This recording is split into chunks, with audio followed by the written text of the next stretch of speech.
नमस्कार व्यूअर्स, मैं हूं अमीश देवगन और आप देख रहे हैं देश का सबसे बड़ा कार्यक्रम आर पार। आतंकी मुल्क नाम आप समझ ही गए होंगे। पाकिस्तान के आर्मी चीफ कुछ दिन पहले कश्मीर को अपने लिए गर्दन की नस बता रहे थे, लेकिन हालात अब ऐसे बन रहे हैं कि खुद पाकिस्तान की नस दबती हुई दिख रही है। पहलगाम में हुए आतंकी और कायराना हमले के बाद बड़ा और कड़ा कदम उठाते हुए नरेंद्र मोदी की सरकार ने 5 बड़े फैसले लिए हैं, जिसमें से एक फैसला यह भी है कि भारत ने 1960 में पाकिस्तान के साथ हुई सिंधु जल संधि को सस्पेंड कर दिया है। इस फैसले का इंपैक्ट कितना बड़ा होने वाला है, आज मैं इसका संपूर्ण विश्लेषण भी करूंगा।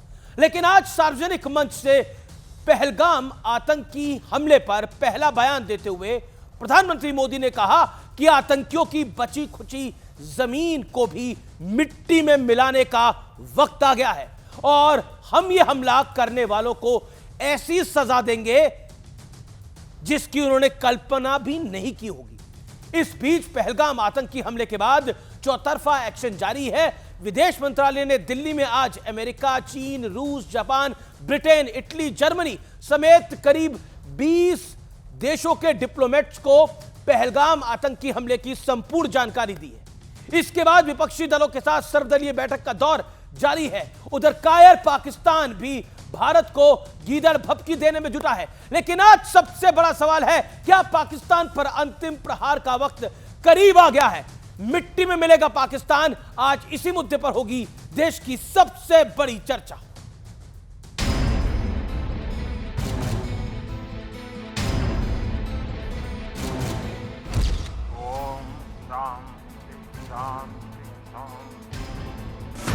इस शांति पाठ के साथ ही भारत के बदले वाली क्रांति की शुरुआत हो चुकी है। जिन्होंने ये हमला किया है, उन आतंकियों को और इस हमले की साजिश रचने वालों को उनकी कल्पना से भी बड़ी सजा मिलेगी। अब आतंकियों की बची खुची जमीन को भी मिट्टी में मिलाने का समय आ गया है। पीएम मोदी की इस हुंकार से पहले ही आतंकी मुल्क पाकिस्तान पर 5 प्रहार के साथ बदले की पहली किश्त पूरी हो गई। पहली चोट, आतंकवाद का समर्थन रोकने तक 1960 की सिंधु जल संधि स्थगित। दूसरी चोट, अटारी वाघा चेक पोस्ट को तुरंत प्रभाव से बंद कर दिया गया। तीसरी चोट, पाकिस्तानी नागरिकों की सार्क वीजा छूट योजना के तहत भारत में एंट्री बंद। चौथी चोट, पाकिस्तानी उच्चायोग में तैनात रक्षा सैन्य सलाहकारों को भारत छोड़ने का आदेश। पांचवी चोट, दोनों हाई कमीशन में तैनात कर्मचारियों की संख्या 55 से घटाकर 30 होगी। हिंदू मां बहनों के साथ जिस प्रकार की बर्बरता उनके सामने ही उनके सिंदूर के साथ किया गया है, आतंकवादियों और उनके आकाओं को उसकी सजा जरूर मिलेगी। सिंधु जल संधि स्थगित करने से बिलबिलाए पाकिस्तान की गीदड़ भभकी भी सुन लीजिए। पाकिस्तान कोई 1971 का ये पाकिस्तान नहीं है जिसमें आप साजिशें करके पाकिस्तान को नुकसान पहुंचाएंगे। पाकिस्तान का आप कुछ बिगाड़ नहीं सकते, आई कैन अश्योर यू। और आपकी इकोनॉमी का बुरा हाल हो जाएगा, आप ये भी याद रखिए। इस बीच एक और बहुत बड़ा घटनाक्रम हुआ है। पाकिस्तान के खिलाफ आगे के एक्शन का ग्राउंड तैयार करते हुए भारत के विदेश मंत्रालय ने अमेरिका, चीन, रूस, जापान, ब्रिटेन समेत कई देशों के राजदूतों के साथ बैठक करके पहलगाम आतंकी हमले की पूरी जानकारी दी। इस बीच गृह मंत्री अमित शाह और विदेश मंत्री एस जयशंकर ने राष्ट्रपति द्रौपदी मुर्मू से मुलाकात की। तो सवाल है, क्या पाकिस्तान को पुख्ता सबक सिखाने की पूरी तैयारी हो चुकी है? आज इसी मुद्दे पर भारत और पाकिस्तान के पैनल के बीच होगी सबसे बड़ी बहस। मिट्टी में मिलेगा पाकिस्तान। मिट्टी में मिलेगा पाकिस्तान। और अब आर पार का विश्लेषण देख लेते हैं। पाकिस्तान के प्राण सुखाने वाले फैसलों का विश्लेषण। फैसला 1960 की सिंधु जल संधि स्थगित, इसका असर क्या होगा? पाकिस्तान की 80% सिंचाई सिंधु नदी पर निर्भर है, यह पहला असर है। दूसरा असर है कई हाइड्रो पावर प्रोजेक्ट पर इसका इंपैक्ट है, असर है बिजली उत्पादन 30 से 50% घटेगा। ये नंबर देखिए, 30 से 50%। आइए तीसरा असर क्या है? पाकिस्तान के पंजाब सिंध में पीने के पानी की किल्लत होगी, यानी दाना पानी को मोहताज होगा पाकिस्तान।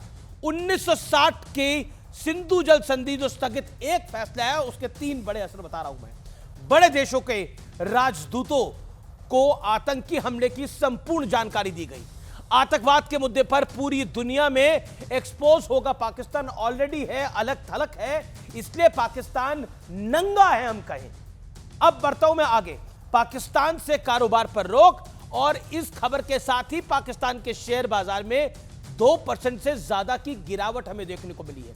पाकिस्तान की अर्थव्यवस्था वैसे बहुत कमजोर है, बड़ी लचर है, और अगर कोई वॉर जैसी सिचुएशन होती है तो पाकिस्तान निस्तेनाबूद हो जाएगा फाइनेंशियली। तो आइए बढ़ते हैं बड़े सवाल की तरफ। बड़ा सवाल, बड़ा प्रश्न यह है कि पाकिस्तान पर सबसे बड़े प्रहार का ब्लूप्रिंट तैयार हो रहा है। आज ये मूल बड़ा प्रश्न है। मेरे साथ बात करने के लिए आज इंडिया से पैनलिस्ट हैं और पाकिस्तान से भी पैनलिस्ट हैं। मेरे साथ RSN सिंह हैं, रक्षा विशेषज्ञ हैं जाने माने। मेरे साथ रिजवान अहमद हैं, उनका अभिनंदन है। मेरे साथ इस चर्चा में शहजाद पूनावाला है, जो कि रूलिंग पार्टी है इंडिया की, भारतीय जनता पार्टी, उसके प्रवक्ता हैं। मेरे साथ आरजू काजमी है, पाकिस्तानी पत्रकार हैं। कमर चीमा, रक्षा विशेषज्ञ पाकिस्तान से, और नेता PTI के अब्दुल समद याकूब हैं, वो भी हमारे कार्यक्रम में शामिल हो रहे हैं। लेकिन इस चर्चा की शुरुआत में करता हूं रिजवान अहमद आपसे। रिजवान अहमद, धार्मिक एंगल पर आतंकी हमला और धर्म पूछकर, कलमा पढ़वाकर आतंकी हमला शायद भारत में इससे पहले नहीं हुआ।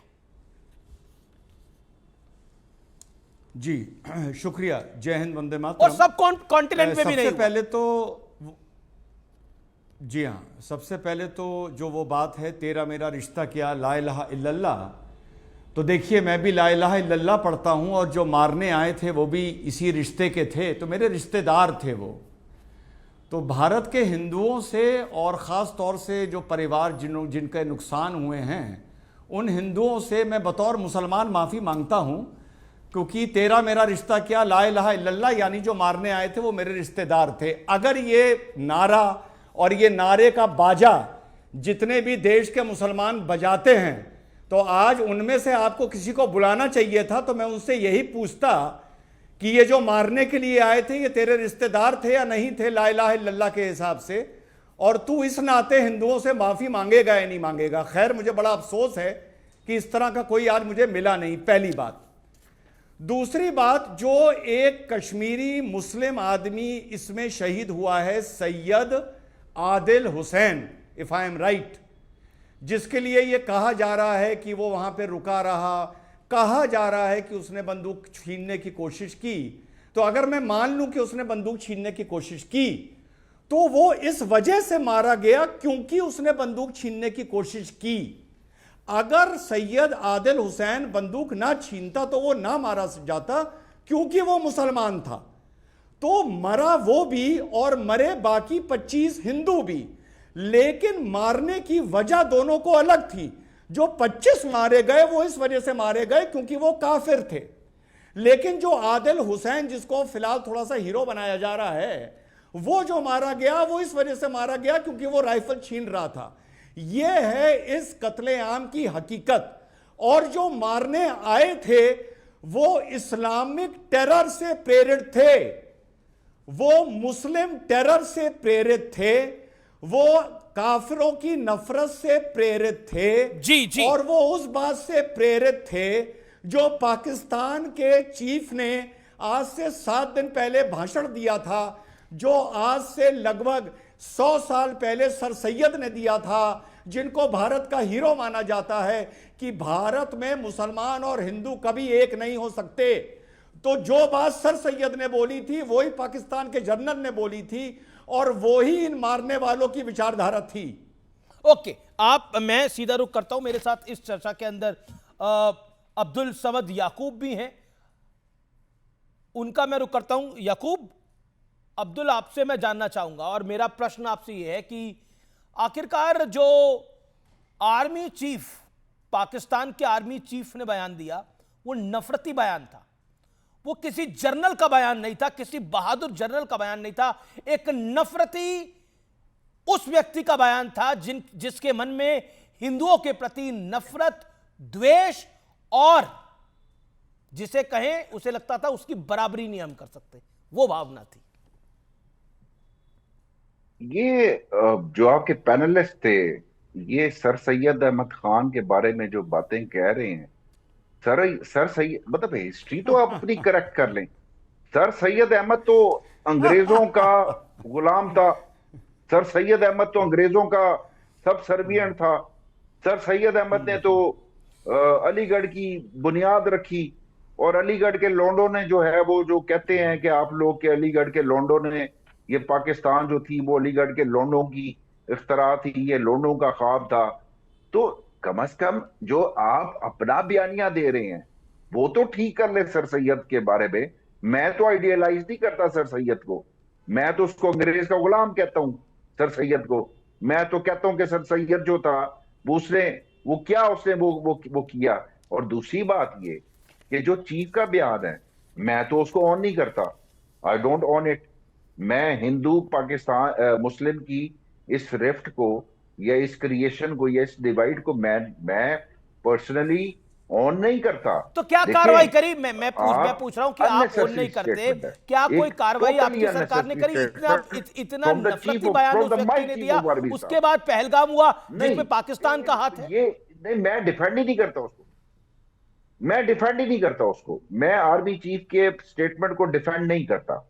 मेरा पर्सनल जो स्टैंड है वो आर्मी चीफ के स्टैंड के बिल्कुल अगेंस्ट है कि आप अननेसेसरी स्टेटमेंट दे रहे हैं, आप ओवरसीज को एड्रेस कर रहे हैं, और आप हिंदू मुस्लिम की रिफ्ट को क्रिएट कर रहे हैं। देखें, इस वक्त ग्लोबलाइजेशन है, इस वक्त पाकिस्तान में हिंदू कम्युनिटी है, मंदिर वेंडलाइज्ड हो रहे हैं। तो इस वक्त देखें, आप India Pakistan terrorism, that is a separate thing. If you want to wage a war, we are ready to retaliate, ठीक है। लेकिन एक स्पेसिफिक, देखिए वही तो बात है, मैं फिर वही बात बोल रहा हूं। अब्दुल समद याकूब, देखिए ये देश का सबसे पॉपुलर कार्यक्रम है जिसमें आप इस समय बैठे हैं, और मैं भारत का, और मैं ये पूछ रहा हूं आपसे कि देखिए इस देश के साथ, भारत के साथ आपने कई लड़ाइयां लड़ी और सभी लड़ाइयां लगभग हारी। अब आतंकवाद का सहारा है, और देखिए पाकिस्तान की इकोनॉमी में भी कुछ बहुत बड़ा तो हो नहीं रहा है। अगर कोई फैक्ट्री है पाकिस्तान के अंदर तो वो टेररिस्ट फैक्ट्री है, देखें, इसके अलावा तो कुछ नहीं है। क्या आपको लगता नहीं है कि आपको अपने मुल्क की तरक्की की तरफ, आपसे मेरा ताल्लुक आपके मुल्क की तरफ है, आपके मुल्क की सरकार की तरफ है, उस आर्मी की चीफ की तरफ है जो हिंदुओं के प्रति इतनी घृणित बात कर रहा है, इतनी नफरती बात कर रहा है जी? तो क्या आपको लगता नहीं है कि आप लोग अपनी तरक्की के बारे में सोचें? कश्मीर का ख्वाब सजाते सजाते अरसे निकल गए जनाब। देखें, मिलिटरीली कॉन्फ्लिक्ट जो है ना दुनिया में, वो कोई पाकिस्तान इंडिया के दरमियान में नहीं है। वो मिलिटरीली आप टेरिटोरियल कॉन्फ्लिक्ट कह लें, आप उसको कम्युनिज्म और जो कोल्ड वॉर में जो आपकी कैपिटलिज्म के दरमियान में वॉर चल रही थी, आप उसको कह लें, आप क्यूबा क्राइसिस कह लें। अब दुनिया में मिलिटरीली कॉन्फ्लिक्ट चलते हैं, नेबरिंग में भी कॉन्फ्लिक्ट चलते हैं। ओके, रूलिंग पार्टी के लीडर हैं Shahzad Poonawalla, he wants to make a point. Okay Rizwan, I'll come back to you. Shahzad, your response to Pakistan. देखिए, अभी जिस जनाब ने अपनी बात रखी, वो अगर कहते कि मैं जनरल मुनीर को कंडेम करता हूं तो सबसे पहले जिन्ना को कंडेम कीजिए, क्योंकि जिन्ना की भी तो यही सोच थी, टू नेशन थ्योरी वाली, इसी बुनियाद पर पाकिस्तान बना है। तो मान्यवर पहले जिन्ना को कंडेम कीजिए आप, और फिर आइए मुनीर के साथ। मैं आपको करेक्ट करना चाहता हूं एक बात के ऊपर, don't call this man Munir a journal. Journal ऐसे पीठ पे खंजर नहीं मारा करते, जर्नल ऐसे निहत्थे लोगों को पर हमला नहीं करते, जर्नल ऐसी नफरती बातें नहीं करते। अगर लड़ना है तो भारतीय सेना से लड़ता जर्नल ये आकर, लेकिन ये तो दब्बू निकला, डरपोक निकला। Don't call this man general, my blood boils when anyone calls him general. अब देखिए, मैं इनसे पूछना चाहता हूं कि ये नफरती मुनीर है। ये जो मुनीर है ये आतंकवादी गुट के नहीं, बड़ा सरगना की तरह बात प्रोफेशनल करता जर्नल है। है, बड़ा केवल प्रोफेशनल। फर्क ये है नहीं, कि आतंकी, सुनिए सर, मैंने आपके बीच में नहीं बोला, टॉलरेट नहीं करूंगा मैंने इस आपके बात बीच में नहीं बोला सर, मेरी बात पूरी हो जाने नहीं, दीजिए, मैं मुकम्मल हो टॉलरेट जाने नहीं दीजिए करूंगा सर। इस बात अमीश को। जी, आपको मेरा एक प्लीज मेरे प्रोफेशनल अमीश जी मेरी मेरा बात एक मुझे पूरी करने प्रोफेशनल दीजिए। अमीश जी मुझे प्लीज अपनी Okay, let him make his point. Okay. You don't have a right. You don't have a Amish ji, right मुझे to अपनी call. बात पूरी करने दीजिए, you वरना इस don't have डिबेट a का कोई right to मतलब call नहीं my है। army chief मैं ऐसे नहीं बोल not सकता। professional. नहीं, ही इज नॉट प्रोफेशनल, वो प्रोफेशनल नहीं है, नफरती है वो तो, देखिए सर, मुझे अपनी बात पूरी करने नफरती दीजिए। Munir. He's a professional. He's a professional. वो He's a नफरती well-decorated, professional Okay, Shehzad. Terrorist है, army उनमें officer. और टेररिस्ट He's a के well हेड के decorated. अंदर केवल एक ही अंतर है कि वो यूनिफॉर्म पहनकर टेररिज्म करते Yes. हैं, और बाकी के आपके टेररिस्ट जो है वो भाई का कुर्ता और छोटे भाई का सलवार पहनकर, पजामा पहनकर आते हैं। बस उनमें अंतर केवल इतना है। अब मैं आपसे पूछना चाहता हूं, आप कहते हैं आप कंडेम करते हैं, अभी आपके डिप्टी प्राइम मिनिस्टर और फॉरेन मिनिस्टर इशक दर ने कहा है कि हम बहुत प्राउड है इन अटैकर्स से जो उन्होंने काम किया है। आप इसको कंडेम करते हैं? बोलिए, मोहम्मद इशक दर पर क्या कार्रवाई करेंगे? आप मुझे बताइए कि इसका एग्जीक्यूशन प्लानिंग जो हुआ है वो पीओके में हुआ है, आसिफ फौजी आपका आदमी है, आप उसको कंडेम करते हैं? आपके काबे में जो पीओके है, हमारा कश्मीर है, उसमें हमास के लीडर्स वहां पर आए और हमास स्टाइल अटैक किया गया, ये इजराइल के डिप्लोमेट ने किया है। आप बताएंगे कि किस प्रकार से ये आतंकी हमला प्लान हुआ, उसका बैकिंग कहां से हुआ? इस्लामाबाद से हुआ। उसको इंस्पिरेशन कहां से मिला? जी, रावलपिंडी से ओके, मिला। ओके, इसीलिए मैं रिप्लाई, पूछना अब्दुल चाहता समद। हूं कि आज बताइए मिस्टर अब्दुल समद, समद रिप्लाई। कि आप जिन्ना से लेकर जो प्लानिंग, एग्जीक्यूशनर और बैकर है उसको कंडेम करते हैं, और कंडेम अब्दुल करते हैं समद। तो क्या कार्रवाई करेंगे? आपने तो पुलवामा देखिए, को भी जस्टिफाई किया, अब्दुल समद, आपने तो अब्दुल समद। 26/11 को भी जस्टिफाई किया। देखिए, हमास को और पाकिस्तान को कंपेयर करना, मतलब you should show some grace. कोई तो शर्म होनी चाहिए आपने कि भाई आप हमास, मतलब जो फिलिस्तीनियों के अंदर मैसेकर हुआ है, आप उसको जस्टिफाई करें। हैव सम ग्रेस, कुछ शर्म करें यार। 70,000 बच्चा मर गया वहां पे, 70,000 इनोसेंट मर गया, शर्म भी नहीं आती है आपको कि आप जो है ना उसको कंडेम करने की बजाय आप एग्जाम्पल दे रहे हैं।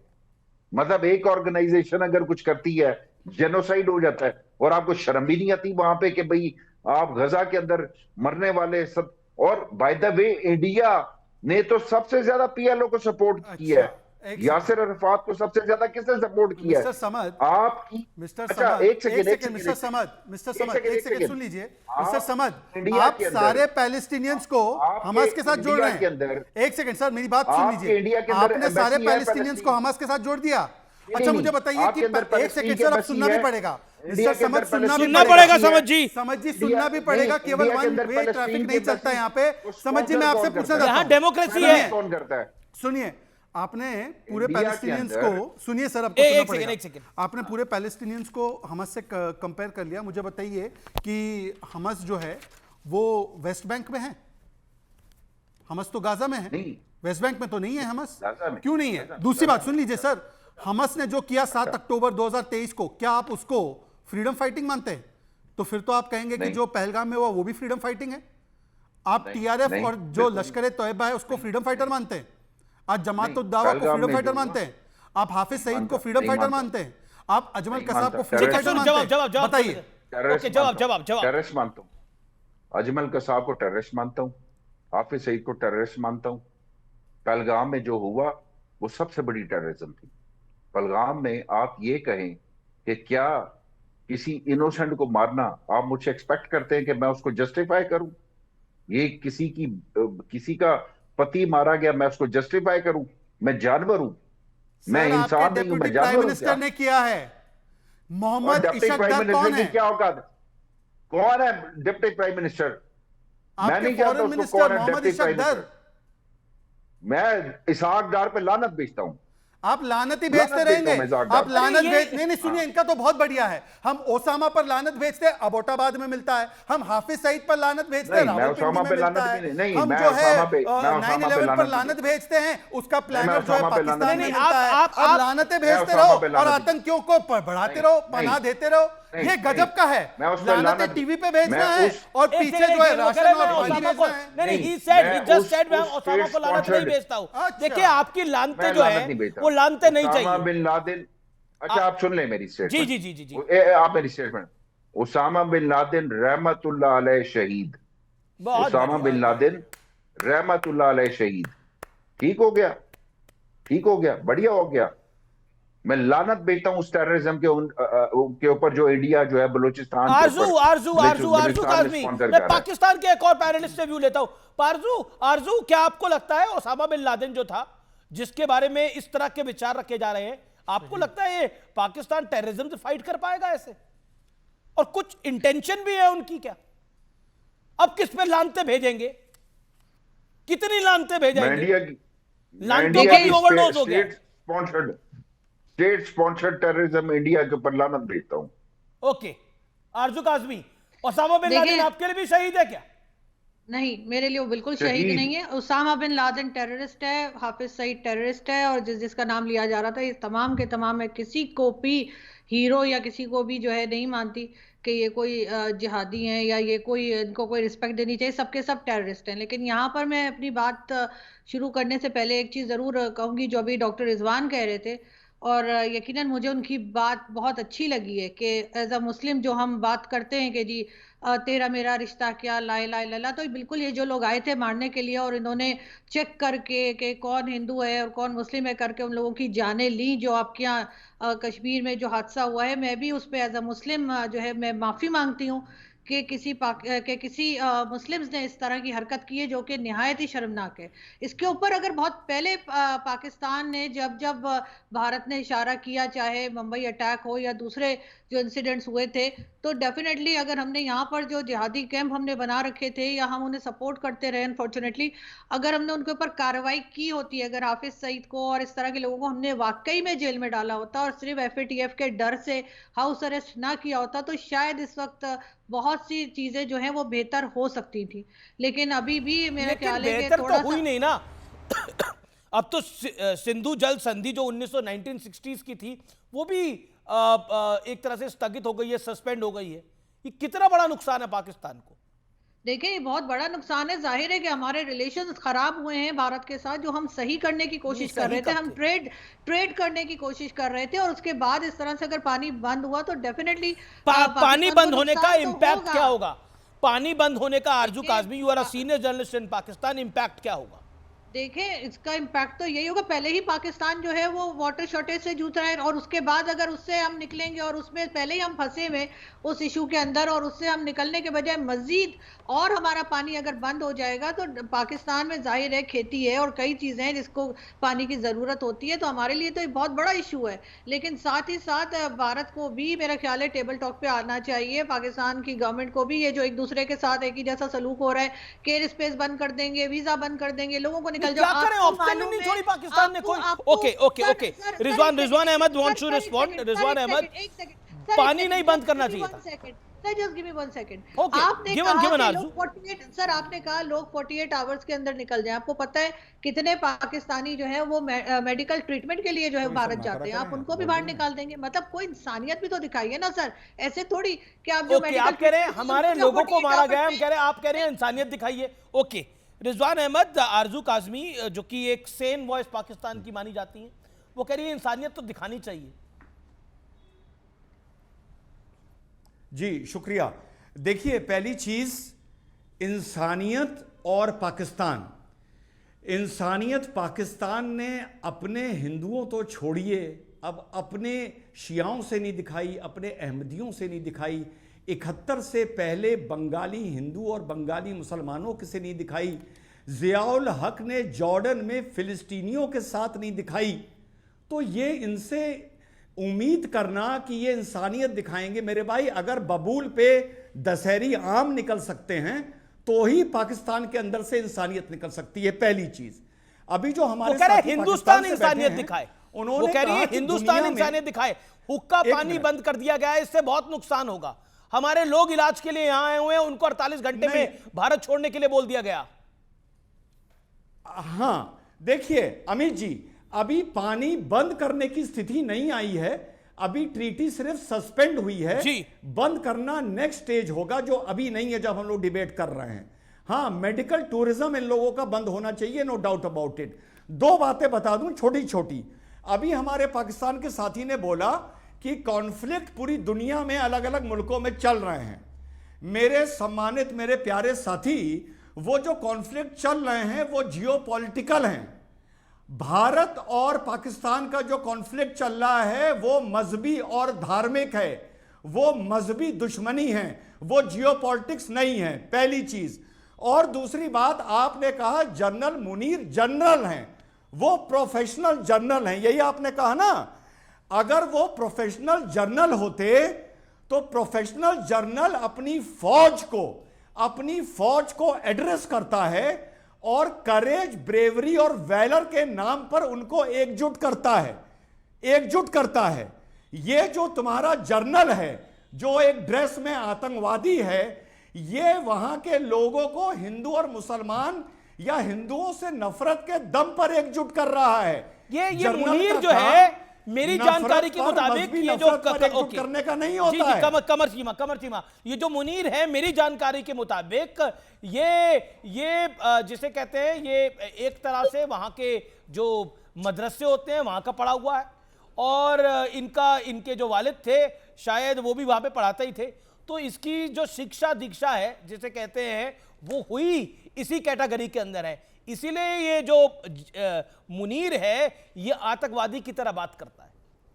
कमर चीमा, आप एक इंतहाई बदतमीज सहाफी हैं जिनको ये तमीज नहीं है कि किसी मुल्क के आर्मी चीफ के बारे में नहीं, यही बोलूंगा मैं मुनीर को, आतंकी मुनीर। इसलिए बदतमीजी लगे, तमीज लगे, आपको लगे बेहुदगी है, समझिए वही है। मुनीर एक आतंकी है, मुनीर एक आतंकी है, जो आतंक की भाषा बोली उसने। ये जर्नलिज्म की Yes, this is my journalism. This is my journalism. I stand for my nation. मैं अपने देश के लिए खड़ा हूँगा। मेरे देश के 25-27 लोगों की निर्मम हत्या की गई है। My blood boils for them. Respect करते हैं, मुझे पता है किसी मुल्क के आर्मी चीफ की रिस्पेक्ट करते हैं। आप इतने बदतमीज हैं कि आप पाकिस्तान के आर्मी चीफ, आपकी हिम्मत कैसे होती है? ठीक है, आप आरएसएस की या बीजेपी की मीडिया टीम का हिस्सा हैं, पर इसका क्या मतलब है? आप बीजेपी की टीम का हिस्सा हैं, सीएनएन पे बैठ के आप सारा टाइम जब इस तरह की बातें करेंगे तो सारा टाइम आप बीजेपी आरएसएस के वोटर को खुश करेंगे। अरे एक तो भाई ये आप 140 करोड़ लोगों का हिस्सा हूं, भारत का हिस्सा हूं। मुनीर जो कहता है अपनी फौज को कि हिंदुओं, जो कहता है आप, अच्छा कौन सा जर्नल है जो धर्म के नाम पर अपनी सेना को एकजुट करने का प्रयास करता है? दूसरा जर्नल बताओ, कोई है? अच्छा, क्या करते थे मुनीर के अब्बा? मुनीर का अब्बा क्या करता था बताओ आप, या मैं बताऊं? मुनीर का अब्बा क्या था बताओ? कमर चीमा, मुनीर का अब्बा क्या था? मुनीर का अब्बा डब्बा क्या था? मुनीर का अब्बा क्या करता था? बोलो सबके सामने, आज पूरी दुनिया तुम्हें सुन रही है। मुनीर का अब्बा क्या करता था और मुनीर वहां क्या करता था? नहीं है कि आप लोग किसी आर्मी चीफ के बारे में कैसे बात करनी है। मैं वजीर आजम नरेंद्र मोदी और आपकी डिग्निटीज के बारे में कभी बदतमीजी नहीं करूंगा, बिकॉज मैं एक तमीजदार शख्स हूं। मैं आपकी तरह बदतमीज नहीं हूं कि किसी मुल्क के बारे, लीडर के बारे में। एक सेकंड कमर चीमा साहब 10 second Shehzad Poonawalla, then RSN. Qamar Cheema साहब, थोड़े बेसिक क्वेश्चन मैं आपसे पूछना चाहता हूँ। बेसिक क्वेश्चन सुन लीजिए सर, मेरी बात हो जाने दीजिए, फिर आप जवाब दीजिए, पूरा जवाब दीजिए। कमर चीमा सुनना पड़ेगा, सुन लीजिए। कमर चीमा साहब, अमीश के सुनिए ना भाई साहब, सुनिए। कमर चीमा प्लीज सुनिए। कमर चीमा, मेरा सवाल है आपसे, सुनिए। ये इमरान खान आपके जो प्राइम मिनिस्टर है, उनका ऑफिशियल बयान था कि पाकिस्तानी सेना, जिसमें मुनीर भी थे, जिसमें बाकी लोग भी थे, उन्होंने बलूचिस्तान के लोगों पे बॉम्ब गिराया। तो क्या बने वो? आपके लोगों पे जिन्होंने बॉम्ब गिराया इमरान खान के हिसाब से, सुनिए ना सर, पूरा तो सुन लीजिए। कमर चीमा, दूसरी बात सुनिए। अब मुनीर साहब ने जो थियरी दी है कि Hindus and Muslims are different, Muslims are very different, हमारा रिश्ता ला इलाहा इल्लल्लाह का है, तो ये ला इलाहा इल्लल्लाह बांग्लादेश के बनने के टाइम पे कहां चला गया? ये क्यों बांग्लादेश अलग हो गया? क्यों बलूचिस्तान आजादी मांग रहा है आपसे? ये ला इलाहा इल्लल्लाह कहां चला गया? और आखिरी बात सर, 10 सेकंड बहुत इंपॉर्टेंट है, क्विज का क्वेश्चन है। मुनीर के अब्बा क्या करते थे? ये तो जवाब देंगे, वो सर्च करे जरा, क्या करते थे? पर 10 सेकंड मैं ये कह रहा हूं, सर्च तो करी जाए, करते क्या थे? और ये जनाब क्या करते थे वो भी पता लग जाएगा। प्लीज अमीश जी 10 सेकंड और। कमर चीमा से बहुत इंपॉर्टेंट क्वेश्चन है। अभी यहां पर पीटीआई के शायद वो स्पोक्सपर्सन समझ जी, पीटीआई के स्पोक्सपर्सन ने बताया कि ओसामा बिन लादेन शहीद रहमतुल्लाह है। मैं पूछना चाहता हूं आपसे, अगर वो शहीद है तो 9/11 सही था? अगर वो शहीद है इसलिए सरकार ने आपकी पनाह दी थी? इसका स्पेसिफिक जवाब दीजिए। जो ओसामा बिन लादेन को शहीद मानते हैं उसमें समझ सकते हैं कि कैसे वो आतंकवाद को और इस्लामिक जिहाद को जस्टिफाई करते हैं, और पहलगाम भी फिर आप ही का किया धरा है, ये प्रूव हो जाता है। मुझे ये बताएं कि जिन लोगों ने बलोचिस्तान के अंदर ट्रेन को रोक के लोगों को शहीद किया, आप उनको दहशतगर्द कहेंगे कि नहीं कहेंगे? सर ऐसा है कि बलोचिस्तान के लोगों पे आप ही बॉम्ब गिरा रहे हो। आपके इमरान खान का ऑफिशियल स्टेटमेंट है कि Pakistani army has bombed the people of Balochistan. अब आप उनको क्या मानते हो, हमें क्या पता? आप अपने लोगों को क्या मानते हो, हमें क्या पता? पर बताइए, ओसामा बिन लादेन 9/11 का सबसे बड़ा आतंकवादी, आप उसको आतंकवादी मानते हैं या पॉइंट है बात के अंदर? ये पॉइंट है इस बात के अंदर। ओके, मैं बताता हूं सुने मैं बताता हूं। मुझे सिर्फ एक सवाल का जवाब दे दें कि जिन लोगों ने बलोचिस्तान में जाफर एक्सप्रेस रोक के 69 लोगों को शहीद किया, आप उन कातलों को दहशतगर्द कहते हैं कि नहीं कहते? ऐसा है, सुनिए, आप तो देन आरएसएन सिंह, मैं तो कह रहा हूं कि आप एक सेकंड सर कमर चीमा जी, मैं आप जवाब देता हूं। पूरी दुनिया ओसामा को आतंकवादी मानती है, आप ओसामा को शहीद मानते हैं, तो आपकी डेफिनेशन से मैं कैसे एग्री करूं? पहले आप बताइए तो, ओसामा शहीद या ओसामा आतंकी? और अगर ओसामा शहीद था तो क्या आपकी सरकार ने पनाह दिया था? क्या यूनाइटेड स्टेट्स को धोखा दिया था? हाँ या ना? पाकिस्तान ने ऑफिशियली एक्सेप्ट कर रखा है कि ये एक्सेप्ट कर रखा है कि आप पाकिस्तान को पाकिस्तान के अलावा आतंकिस्तान भी कह सकते हैं। It is a terror state, it is a failed terror state. Pakistan एक फेल्ड नेशन है, और ये बात वहां के अखबारों में आम है। पाकिस्तान के हालात क्या है, फाइनेंशियली हाल क्या है, पाकिस्तान की इकोनॉमी के हालात क्या है, मुझे बताने की जरूरत नहीं है। और पाकिस्तान के पूर्व सैनिक आदिल रजा का बहुत बड़ा दावा है, जनरल मुनीर के इशारे पर पहलगाम में हमला हुआ। जनरल मुनीर ने जानबूझकर हमला कराया है, यह सीधे तौर पे कहा है। जनरल मुनीर अपना कार्यकाल बढ़ाना चाहता है, यह कहा है। मैं जिस मुनीर को आतंकी कह रहा हूं, इसीलिए आतंकी कह रहा हूं। पूर्व पाकिस्तानी सैनिक है आदिल रजा, इन्होंने अभी बयान दिया है और ट्विटर पे डाला है, यह बड़ा बयान है अपने आप के अंदर। अब बताइए, okay and the big question, Munir का अब्बा क्या करता था? मैं रुक करता हूं जिस पर इतनी हाय तौबा मच गई है। आखिरकार वो हाय तौबा क्यों मची? आरएसएन सिंह, आप बहुत इतिहास को पढ़ते हैं, मुनीर का अब्बा क्या करता था? ऐसी फुलझड़ी क्या लग गई है सबको? नहीं, इनके रूट्स जो हैं ये जलंधर में हैं, और इनके पिताजी यहाँ थे, फिर ये वहाँ पाकिस्तान गए और वहाँ एक स्कूल टीचर थे, और वहाँ वो मौलवी का भी काम करते थे। फ्राइडेज़ को कुतबे पढ़ते थे, तो कुतबों में तो आपको मालूम है क्या पढ़ा जाता है। तो ये आपकी तो कुतबा पढ़ता था मुनीर का अब्बा ना? ठीक है, लेकिन नहीं, मैं उस पे नहीं, मैं थोड़ा और सीरियस पॉइंट पे। एक मिनट सर, एक मिनट। अरे my friend Cheema is there यार। एक minute, nice to see you Cheema sahab. अच्छा, एनीवे मैं कह रहा हूं कि देखिए क्या है कि ये जान लीजिए कि पाकिस्तान के नाम पर कोई जिहादी नहीं लड़ता है। वो जितने जिहादी आते हैं आपके हिंदुस्तान में या कहीं, वो सारे इस्लाम के नाम पर लड़ते हैं। अभी कुछ जिहादी तंजीमें हैं जैसे तहरीके तालिबान पाकिस्तान, उन लोगों का ये कहना है कि तुम असली मुसलमान हो ही नहीं। वो पाकिस्तान फौज को कहते हैं कि तुम असली मुसलमान नहीं हो। बलोच वाले कहते हैं कि तुम कौन से मुसलमान हो। तो तब उन्होंने लोगों को मोबिलाइज करने के लिए उन्होंने ये हिंदू कार्ड खेला, और ये पहली बार नहीं है। और ये बताइए, अभी आपने तो देखा ना पीओजेके में अभी हमास का लीडर आया था, एक बहुत बड़ा जलसा हुआ। ये 5 फरवरी की बात कर रहा हूं, बहुत बड़ा जलसा हुआ, सारे जिहादी तंजीमें थी, नारा लगाया गया, हिंदुओं के खिलाफ नारा लगाया गया। वो सब इस्लाम के नाम था सर, पाकिस्तान के नाम पर कोई नहीं था। ठीक है, तो ये अब इनको लगा कि अब तो ये इस्लामी कार्ड चल नहीं रहा है, तो इन्होंने ये हिंदू कार्ड खेला। और जहां तक आसिम मुनीर की बात है, क्या सर थोड़ा तो इंटेलेक्ट होना चाहिए ना। ये देखो, ये मैंने ये किताब लिखी है, the military factor in Pakistan. ये 1940 मैंने शुरू किया है जिन्ना के लाहौर स्पीच से, वर्ड बाय वर्ड, ठीक है ना। उसने कॉपी कर दिया और सुनने वाले भी ताली बजा रहे हैं। व्हाट इज द, ये इंटेलेक्ट है इस आदमी का।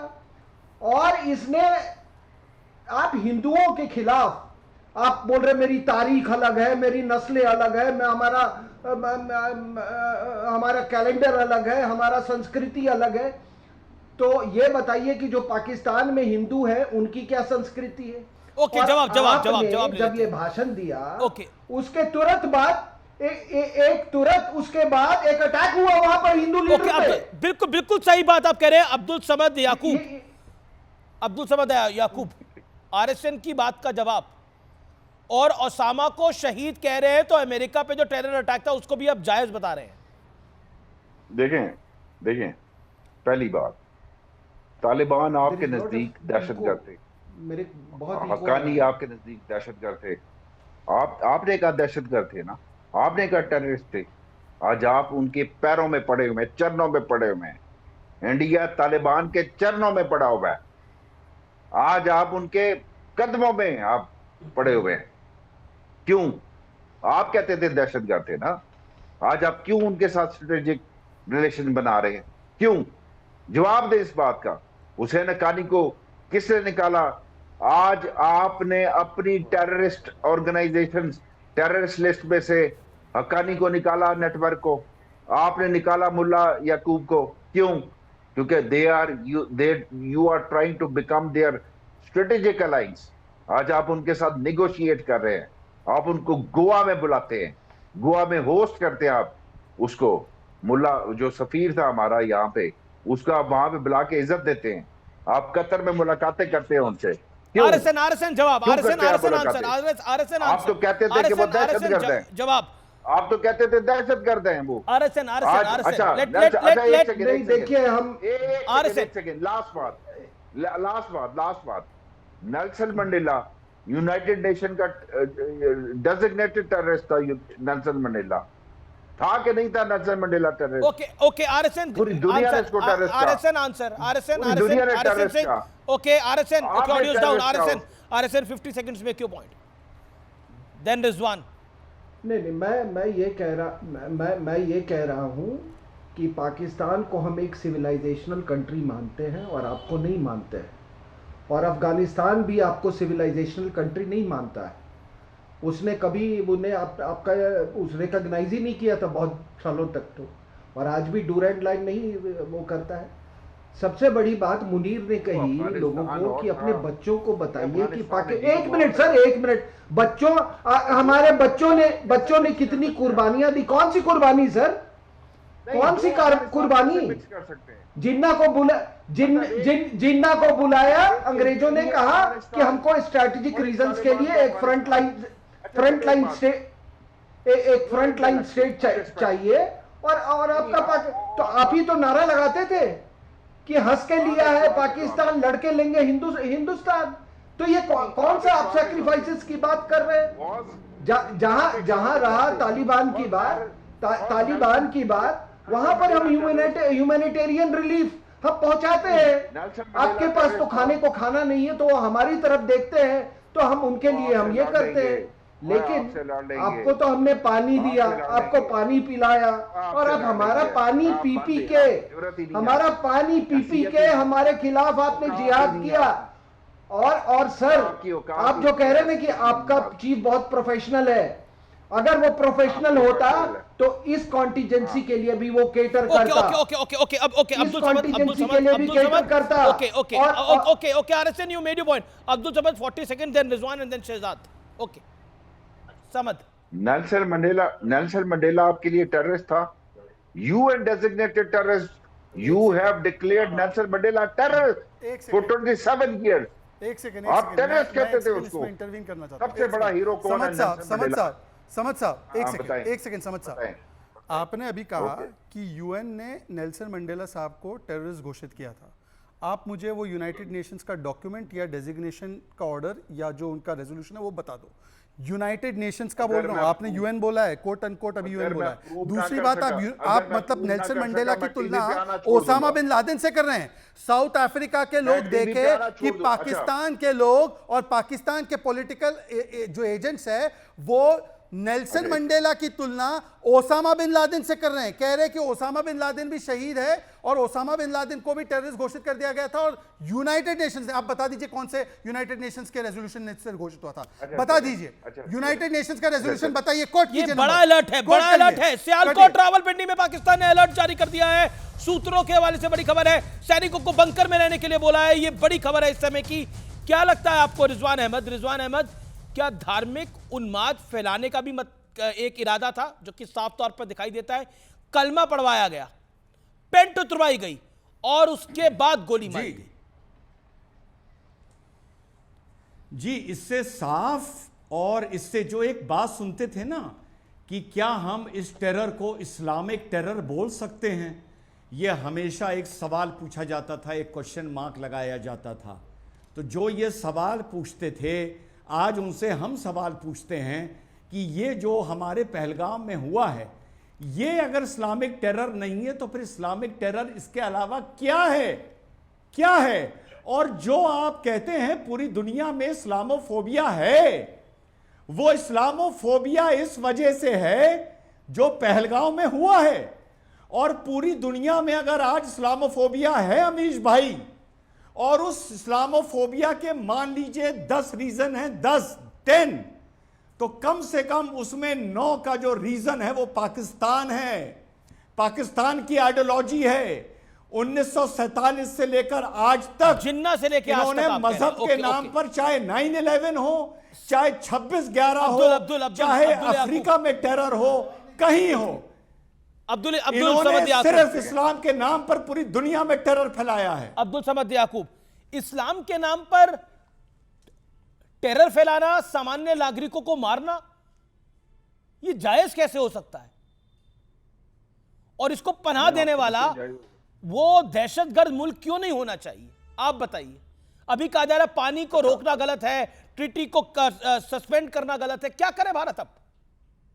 अच्छा, मैं दहशतगर्द हूं, मैं इस्लामिक टेररिस्ट हूं, मैं हूं, फिर आप क्या करेंगे मेरा? आपने तालिबान का क्या किया? 20 साल आपने जंग, 20 साल आपने तालिबान के ऊपर जंग। आज आप चरणों में गिरे हुए, इंडिया उसके चरणों में गिरा हुआ है तालिबान के। 20 साल दहशतगर्द कहने के बाद इस्लामिक टेररिस्ट, इस्लामिक फलां, इस्लामिक ये, Islamic Rizwan 10 second. Okay, Rizwan Ahmed wants to make a point. 10 second, Rizwan Ahmed. हाँ, एक मिनट अमीश भाई, नाउ गिव मी 30 सेकेंड। एक मिनट। हमारे भाई ने पूछा कि आपने तालिबान के साथ क्या किया। चलिए मैं बताता हूं हमने तालिबान में और दुनिया ने तालिबान के साथ क्या किया। 20 साल उन्हें पावर से दूर पहाड़ियों में रखा, उनको ठोक ठोक के हमने सुधारा। वो तुम्हारे चेले हुआ करते थे, हमने उनको तुम्हारे आज खिलाफ कर दिया। हमारी लाठी से तालिबान को हमने सुधार दिया, कल को इंशाल्लाह हम तुम्हें भी ठोक ठोक के सुधार देंगे। ये किया हमने तालिबान के साथ। Good Taliban, now good Taliban ji, good Taliban. अरे हम बता तो रहे हैं, जो तुम्हारा चेला हुआ करता था उसको हमने तुम्हारा दुश्मन बना दिया। क्या बात कर रहे हो आप? दुश्मन बना तो गुड हो गया। अरे ताली बजाने से क्या होगा यार? ताली बजानी है तो ढोलक हाथ में लो। अच्छा, अरे भाई, जो तुम्हारा चेला हुआ करता था, ओके, कमर सीमा, हमने तुम्हारा दुश्मन बना दिया। ये जो इस्लामिस्ट टेररिस्ट आए और जिन्होंने धर्म के नाम पर ये कुछ करा, क्या आपको लगता नहीं है कि इससे, क्योंकि अभी रिजवान अहमद कह रहे थे कि अगर 10 कारण है तो 9 कारण तो पाकिस्तान दे रहा है इस्लामोफोबिया। देखें आप, पूरी दुनिया में मजहब के नाम पे दहशतगर्दी हो या एथनिसिटी के नाम पे दहशतगर्दी हो, आप देखें पाकिस्तान की क्या कहना है। पाकिस्तान कहता है जी भारत जो है वो बलोच मिलिटेंट ऑर्गेनाइजेशंस को सपोर्ट कर रहा है। आप खुलेआम कहते हैं कि हाँ हम सपोर्ट करते हैं। आप किसने बोला TTP को हिंदुस्तान में? सपोर्ट करते हैं। बात तो सुन लेना यार जी। आप TTP को सपोर्ट करते हैं, आप बलोच मिलिटेंट, पाकिस्तान का ये वर्जन है, आप बंद करना छोड़ दें ये करना। क्यों दहशत, ये क्यों अजीत डोवल साहब की जो डिफेंसिव ऑफेंस की पॉलिसी है, छोड़ दें इसको। 30 सेकंड कब तक इसको चलाते रहेंगे आप लोग? कहते अपने आप को डेमोक्रेसी है, आपके बंदे कनाडा से पकड़े जाते हैं, आपके नेवल जासूस जो हैं वो कतर में सजाए मौत हो जाती है, आपका नेवल जासूस हमारे पास इस्लामाबाद में हमने पकड़ के रखा हुआ है, अमेरिका ने आपके लोगों को पकड़ लिया, कनाडा ने आपके लोगों को पकड़ा है, रॉ की प्रेजेंस जो है वो नॉर्थ अमेरिका में है नहीं, रॉ को निकाल दिया गया अमेरिका और कनाडा से। कैनेडियन वजीर आजम ने कैनेडियन पार्लियामेंट में खड़े होकर आपको कहा कि आपकी क्या हाल हुआ है उसका? गवर्नमेंट इंडिया उसका हश्र क्या हुआ है जिसने ये कहा? ओके ओके रिजवान जवाब, Shehzad I come to. Okay Rizwan, आपकी कोई मॉरल अथॉरिटी है? Rizwan 10 second, Rizwan 10 second. अमित जी अब तकलीफ हुई है अभी ना? थोड़ी देर अब के दो लिए पे चीमा पाँव भाई आया, ऑफ द तकलीफ हुई एयर है। हो गए थे। हाँ, अभी अमित जी थोड़ी देर के लिए चीमा साहब ऑफ द एयर हो गए थे। उन्होंने एक सवाल पूछा था, उसका जवाब दे दूं। इन्होंने कहा था क्या आप बलूचिस को टेररिस्ट मानते हैं? तो चीमा भाई बड़ी जिम्मेदारी से बता रहा हूं, एक होता है टेररिस्ट, एक होता है टेरर की विचारधारा। हम पाकिस्तान, मैं बता रहा हूं यहां पर, मैं पाकिस्तान की आर्मी को भी टेररिस्ट मानता हूं, ISI को भी टेररिस्ट मानता हूं, जी। बलूच को भी टेररिस्ट मानता हूं, तुमको भी टेररिस्ट मानता हूं, और जो दूसरे गेस्ट बैठे हैं उनको भी टेररिस्ट मानता हूं। सिवाय पाकिस्तान के गैर मुसलमानों के मैं सबको टेररिस्ट ही मानता हूं। तुम लोग की विचारधारा सबकी एक है, सबकी एक है। देखिए ऐसा है कि अभी समद साहब ने ये नहीं बताया अभी तक कि नेल्सन मंडेला को कब यूनाइटेड नेशंस ने घोषित किया था। मैं दूसरा सवाल पूछ लेता हूं उनसे और कमर चीमा से। आपके यहाँ पे जो पूर्व सैनिक है वो झूठ तो नहीं बोलेगा? आपके पूर्व सैनिक है मिस्टर राजा जो कहते हैं कि मुनीर, आदिल राजा ने कहा है कि मुनीर ने ही ऑर्डर किया है जो अटैक हुआ है पहलगाम में। अब मुझे बताइए कि क्या वो झूठे हैं